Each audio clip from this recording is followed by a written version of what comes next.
Hey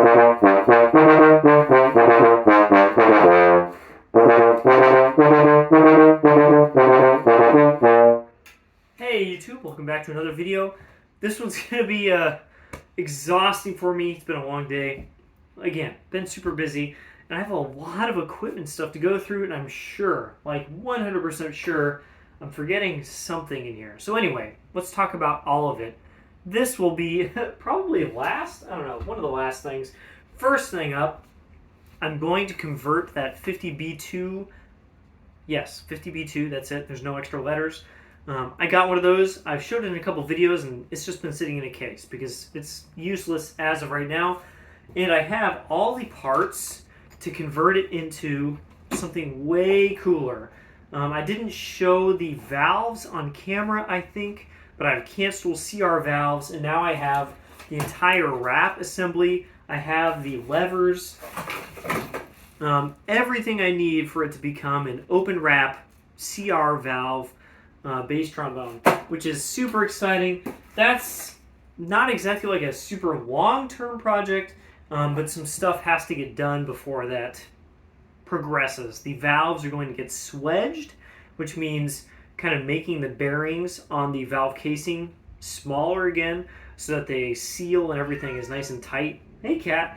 And that has to happen before anything else happens. Otherwise, I have pretty much all the parts I need to make that a reality. Of course, once a tech does all the work. So that's very cool. I haven't even unwrapped this stuff because there's no point. I want to look at it, but it just means I'm going to ding it up and get fingerprints on it, etc. Here's another little minor one.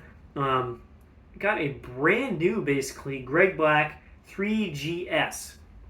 I already played, and of course it's in a case, a Greg Black 3G 5G, which is I guess you can call it a shallower version of the 3G. It just has the 5G cup depth and the 3G rim. I like that piece a lot. It's in medium weight, which is a little heavier than I would probably enjoy, but makes a nice fat sound, great for a second trombone. And I just saw this come up on Facebook, a 3GS, which is much shallower and gets much more of a tenor character to the sound.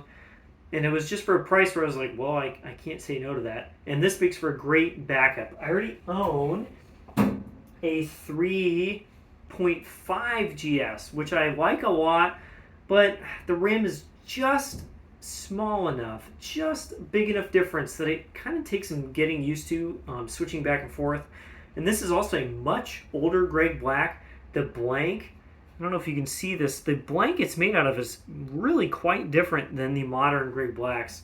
And it's just a bit different. So I'll probably sell the 3.5 GS at some point and just keep using the 3GS, which is on the face just the same as the 3G 5G. So very happy about this. Now I have two tenor pieces.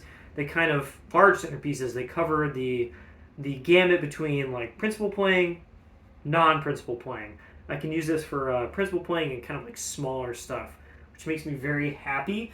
What else did I get? I have 3 double trombone cases now.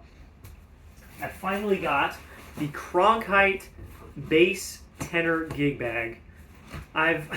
So I already have a Cronkite double bass bag. Yes, it fits 2 bass trombones. It's a very nice bag, but it's huge. Barely fits in the trunk of my Miata. And I never need to carry 2 bass trombones. Every once in a while I do actually, and it has come in handy a couple times. And of course I can fit a bass and a tenor inside. And it's not like a big deal. The tenor's not like flopping around. But it's just very large. I don't really need a double bass bag. And then I also own a Reunion Blues double tenor bag, which again is about this size. It's nice and small-ish. It holds 2 tenors, but I don't need 2 tenors very often, like having a small tenor, a large tenor. Every once in a while is a useful thing, but it just doesn't come up. Right now it's very useful because I put 2 small tenors in it for storage, and that's great. But I really want a case that holds bass and a tenor at the same time. And I finally got the Cronkite bag that fits bass and large tenor. Finally, of course, there's a A downside to it, it doesn't really fit the monster bass because this is just a little too wide. I can smash this and a large tenor in there, but it's really bulging, and I think it puts a lot of pressure on this wrap. So if that ends up being a thing where I need to play that and a large tenor on a gig, I'm just going to take 2 cases. Hopefully, the future CR valve instrument, which is more likely to get carried on a thing where I need 2 instruments, is going to fit perfectly inside this bag. And I've actually used it already today to carry bass and tenor.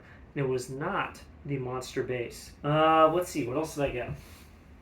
I literally in the mail yesterday got this. This kind of looks familiar, doesn't it? A Holton, yes, just want to make sure, TR-158. That sounds familiar, doesn't it?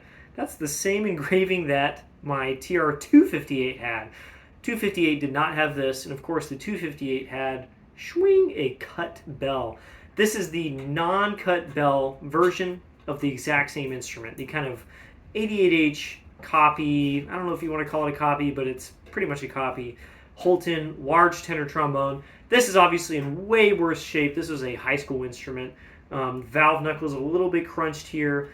And otherwise, finish is not in great shape. I'm going to strip the lacquer. I'm going to have this slide rebuilt. It's absolutely playable right now. It's actually not in awful shape. But could use some TLC. As you can see, the crook got a nice bash in the end. And honestly, the slide is totally usable right now, but needs to be rebuilt. It's definitely out of alignment to a degree.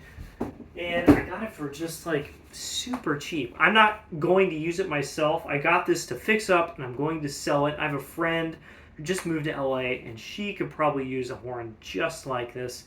That's cheap, gets the job done, and will get sold to like a student later on. Very happy about the purchase. Came with a case that's actually like in pretty good shape.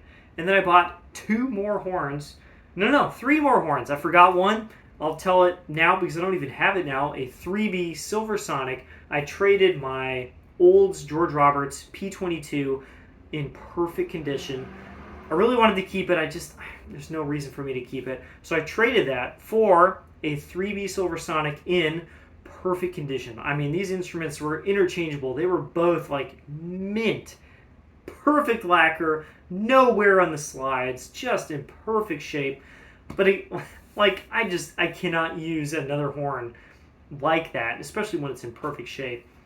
And so I put it up for sale, and somebody bought it in a couple days. So never even got to see it on the channel. It was a really good player, amazing sound, amazing slide, all this kind of stuff. I just didn't need it, so I sold it. That's already gone.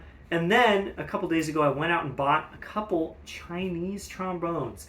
I don't usually do this because the Chinese trombones are usually not very good, and they're usually not really worth it on the price level. So one of the horns that I got was this.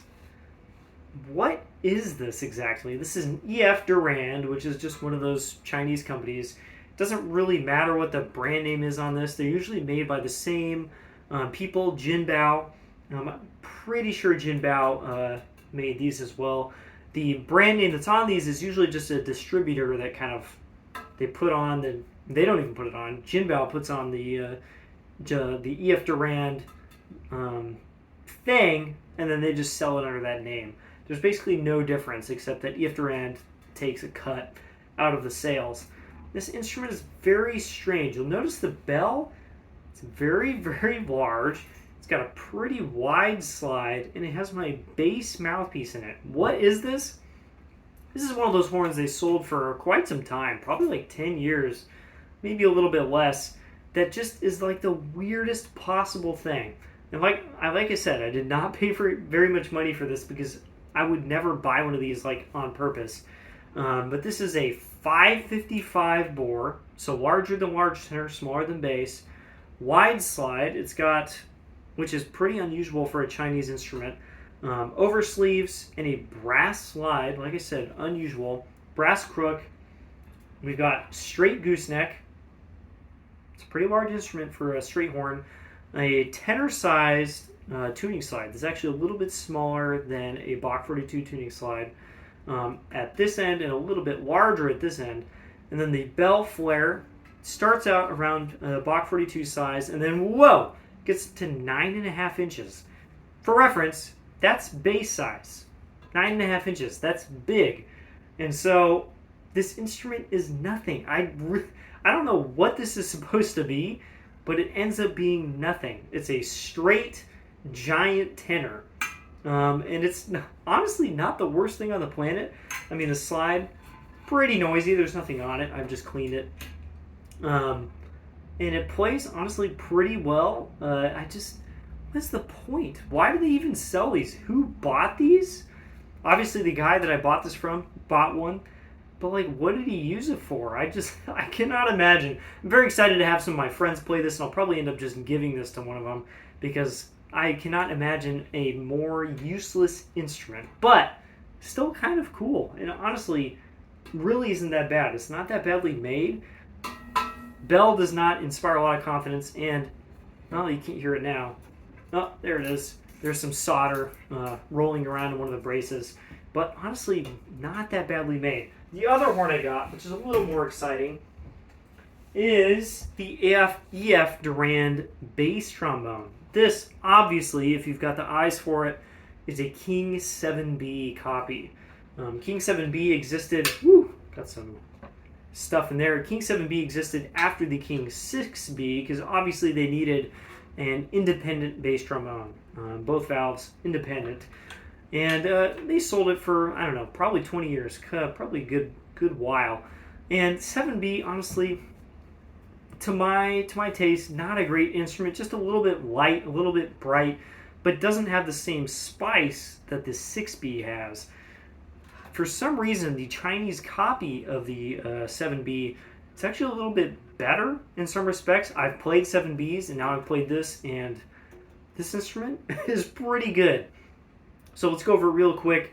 One, it's got nice mechanical linkage. It's got pretty good valves. I've just cleaned them out, put some Ultra Pure on them, and after oiling them a couple times, getting them to work, they're just fine. They're pretty quiet. They work. The slides all move. I mean, they don't feel like they're finished spectacularly well, but you can pull them to a place and they stop. The finish on the instrument, it's good enough. It's better than some of the pro horns that I have. It's got this nice 9.5 inch red brass bell. Interesting sound that comes out of it. It's maybe a little bit thicker than I would expect out of a Chinese instrument.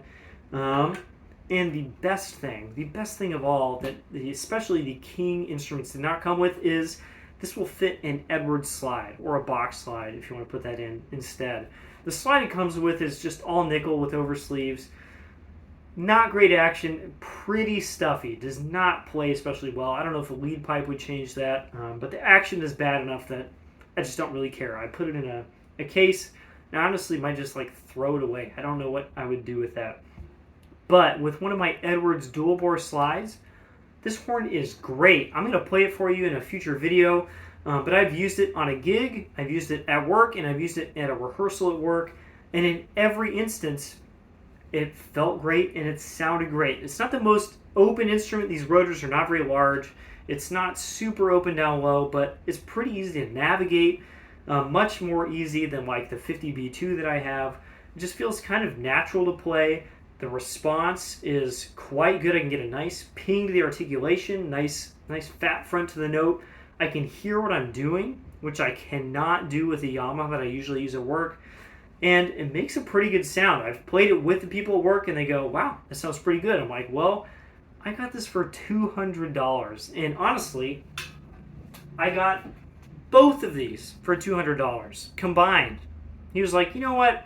Go ahead and take this one as well. So I don't know if you can cut that in half because that instrument is basically useless, but this is like a $100 bass trombone that is better than the Yamaha Xeno that is provided at work. So very excited about this. I'm not going to use it forever because it definitely has some downsides. I'll talk about that in a future video. But for $100, it's literally already paid itself off in working. So very cool. I'm very excited about this instrument. I'm going to use it for a while. not gonna like practice it a lot because it's not like the most fun thing to play, but it is so much more rewarding than the Xeno that I usually use. That's all I got today. I'm sure I forgot something that I bought. It's been kind of a whirlwind of like about a month. And that's probably all I've got for today. Bye.